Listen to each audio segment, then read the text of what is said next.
जय गणेश. काँग्रेसचे अध्यक्ष हर्षवर्धन सपकाळ यांनी शिवाजी महाराजांची आणि टिपू सुलतानची तुलना केलेली आहे. काँग्रेसचे लोक भाग्यवान आहेत की त्यांना असा अकलेचे तारे तोडणारा अध्यक्ष लाभला.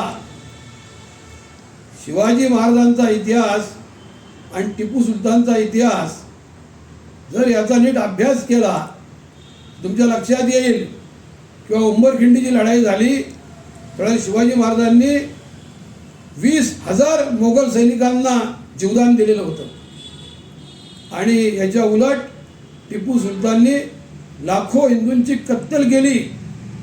ऐन दिवाळीमध्ये लक्ष्मीपूजनाच्या दिवशी अयंगार परिवाराचा निर्वंश केला. असा हा क्रूरकर्मा टिपू सुलतान हिंदू द्वेष्टा त्याची बरोबरी छत्रपती शिवाजी महाराजांशी करणं म्हणजे महाराष्ट्रातला मूर्खातला मूर्ख सुद्धा असं करू शकणार नाही. म्हणून समस्त हिंदू आघाडीच्या वतीने हर्षवर्धन सपकाळला मूर्ख शिरोमणी ही पदवी आम्ही बहाल करत आहोत. आणि काँग्रेसचं जे कल्चर आहे ते या निमित्ताने आपल्या सगळ्यांच्या समोर आलेलं आहे.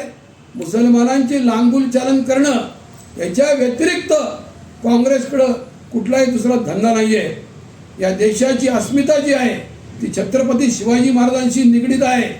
आणि हर्षवर्धन सपकाळनी महाराष्ट्रातल्या प्रत्येक हिंदूचा अपमान केलेला आहे, प्रत्येक शिवभक्ताचा अपमान केलेला आहे. त्याला जोड्याने मारायचं म्हणजे जोड्याचा सुद्धा अपमान होईल इतकी वाईट परिस्थिती हर्षवर्धन सपकाळची आहे असं आम्हाला या ठिकाणी सांगावंसं वाटतं. आणि यांचा निषेध काय करायचा. हर्षवर्धन सपकाळ आजपासून पुणे शहर बंद हा निर्णय आम्ही समस्त हिंदू आघाडीच्या वतीने जाहीर करत आहोत. तो कुठं दिसला तर त्याला पुढे एक पाऊल पण टाकता येणार नाही एवढा निर्धार आज पुण्यातल्या सगळ्या हिंदू युवकांनी केलेला आहे हे लक्षात घ्या. आणि छत्रपती शिवाजी महाराज ही अशी विभूती आहे की आकाशात जोपर्यंत चंद्र आणि सूर्य आहेत तोपर्यंत छत्रपती शिवाजी महाराजांची कीर्ती अबाधित राहील. आणि आजपर्यंत किती महापुरुष या संपूर्ण जगतामध्ये झाले असले गेल्या 500 वर्षात तरी छत्रपती शिवाजी महाराजांसारखा एकही महापुरुष नाही. हे माझं सर्टिफिकेट नाही आहे, हे स्वामी विवेकानंदांचं सर्टिफिकेट आहे. म्हणून छत्रपती शिवाजी महाराजांची तुलना करण्याचं साहस करणाऱ्या हर्षवर्धन सपकाळला आणि त्याला त्या खुर्चीवर बसणाऱ्या राहुल गांधीला आम्ही या ठिकाणी सांगू इच्छितो की गाढवांनो तुम्हाला भारतात जन्म मिळालेला आहे हे तुम्ही भाग्य समजा.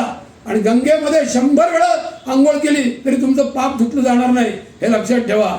तुम्ही म्हणा रोज शिवाजी महाराजांच्या नावाने 108 वेळा जप करा तर तुमचं काहीतरी कल्याण होईल. जय श्रीराम.